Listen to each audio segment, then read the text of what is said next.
Hi, and welcome to this Astrology Weekly on quantumhealers.com. My name is Patricia Grootjans, and we're going to look at week number 14, which runs from March 31 until April 6. And this week we have a once in a lifetime astrological event happening. So let's dive in and see what this means for you. Now, what is this once in a lifetime event? We see this week Neptune moving into Aries. And Neptune is a very slow planet. The last time that Neptune moved into Aries was 160 years ago.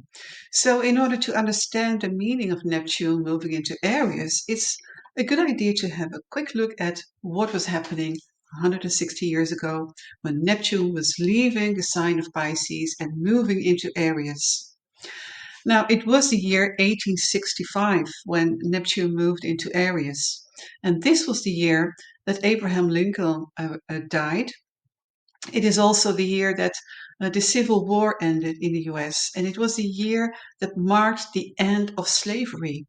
And I think this is a very important theme because this is something that we can see repeating itself again. So, what is the modern kind of slavery that we see in our world today? Because it could be that in the coming years, we will see that there will be an end of slavery. And when we look at Neptune, we can look at the areas that Neptune is involved in. So, this means religion, spiritual belief systems, but also Hollywood, the whole movie and music industry.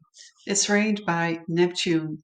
So, it could be that we are going to see certain developments in the movie industry or the music industry.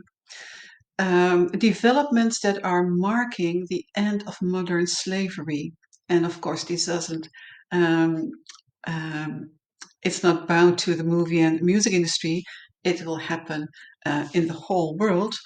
But it's a good example to look at how modern slavery can be seen in the movie and music industry.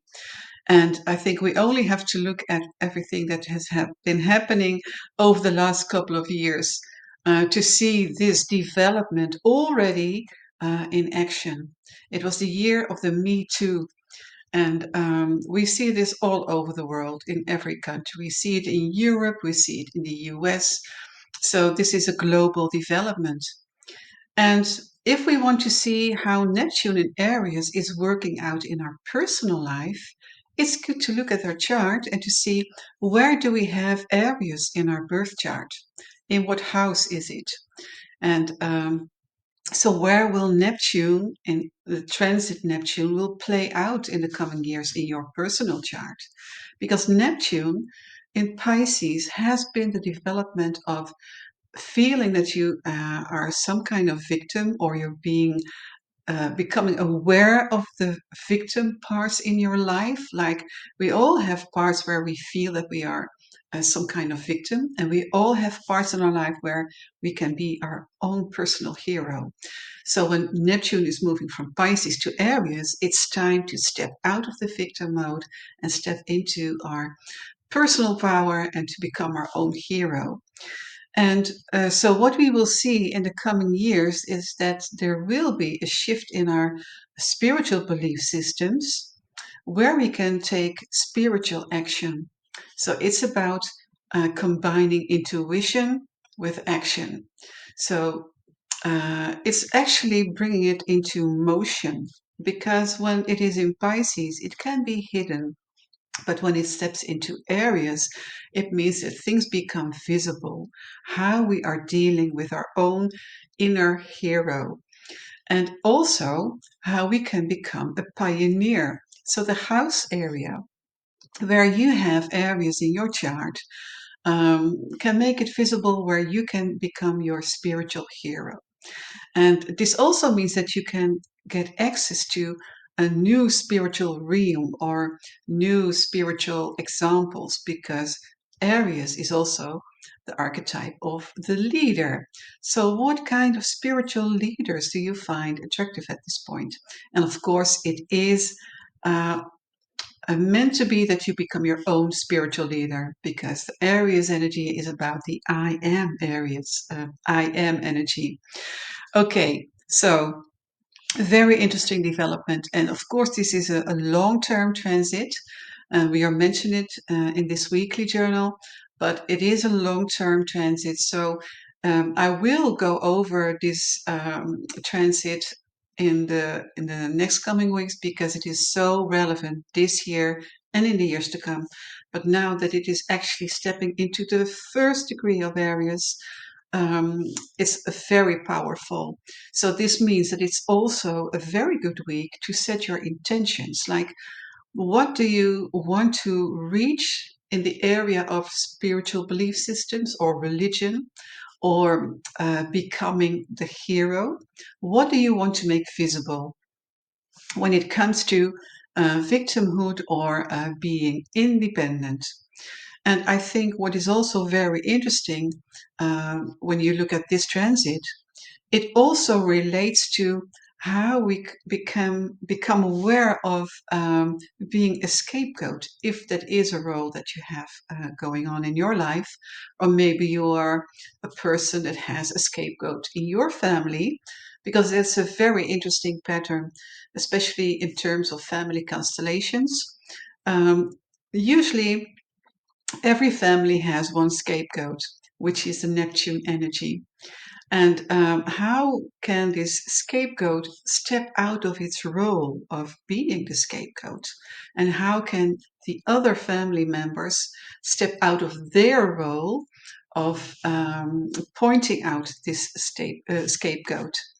And usually, when there is this theme going on, there could be something happening around a narcissistic personality.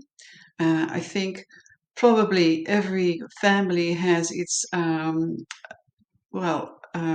member that can be the outcast or the scapegoat, but every family may have one member that could be the narcissistic person in that family. It doesn't have to be extreme, of course. It could be just a minor aspect of it. But it's quite interesting to look at how these patterns play out within a family.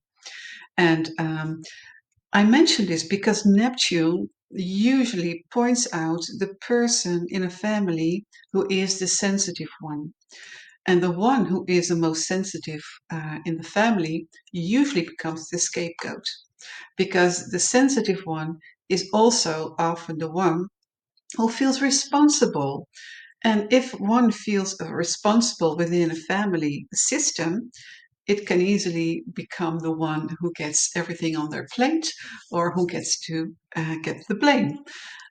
Very interesting how to see these patterns from an astrological perspective. And I'm actually planning on organizing a workshop around this theme, about family constellations and astrology.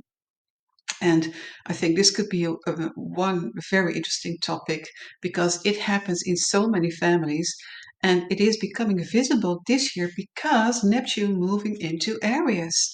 This is where we are going to look at the individuals within a family system.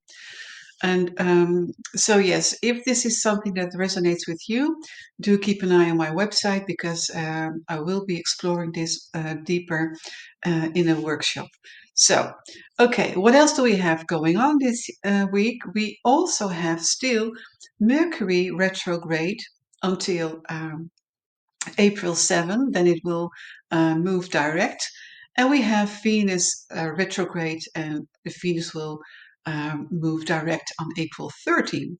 Now, having Mercury and Venus retrograde means that it is still a week of contemplation, of meditation, of things from the past that are coming to the surface and that may seek for our attention. And this is quite a good week to explore our relationships, and especially in terms of what I was just mentioning about Neptune, and if there would be any victim um, experience within relationships, then it is especially important to explore this and to contemplate on Venus this week and Mercury, because they are all about relationships and communication. and there is no relationship without communication. So these two go hand in hand. So now they are both going retrograde or still retrograde. It's a very good time, a very good week to contemplate on this. So this means that this is the last week of both Mercury and Venus being retrograde. And this means that next week things will start moving again. So use this opportunity to contemplate on this and to meditate on what you need to feel loved and to express love. What do you need to communicate clearly in relationships?